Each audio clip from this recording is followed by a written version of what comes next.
My name is Bob Kahn, and I'm a citizen of Washington State. I've consulted in wind energy for over 20 years. I'm very excited to be here at the Wild Horse Wind Farm outside of Ellensburg. And let me tell you a little bit about the difference that government makes in ensuring that we have enough wind energy for our future. One of the things we look for is a business-like and responsible attitude out of government. And one agency that has been a business-like agency to work with, provided certainty and advocacy for Washington citizens, is the Department of Natural Resources under the leadership of Doug Sutherland.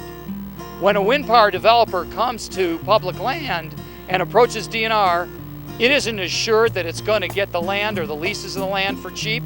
On the contrary, the land agents are very tough negotiators.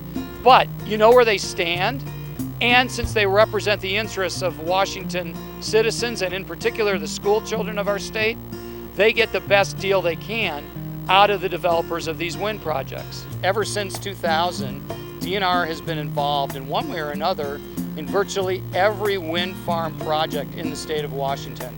And the real beneficiaries of that involvement have been the school children throughout the state of Washington, who tap into a new source of revenue thanks to getting a share of the royalties from our wind farm operators. But the best thing about it is it's generating electricity without putting any air pollution into the environment. It's not using any water, and of course it's not generating any carbon dioxide.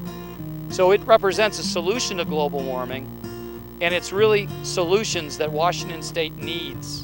What you're looking at is a glimpse of the future, and it's wind power. We need as much of it as we can get, and we look to our public officials to provide leadership so that businesses that put these projects together can make them work. And one such leader is Doug Sutherland. By managing Department of Resources in a way that is businesslike, he's able and his staff are able to do business with the developers and operators of these wind farms. Talk is cheap, but action is really what counts. And Doug Sutherland, Department of Natural Resources, has contributed tremendously to the success and to the future of wind energy in Washington State.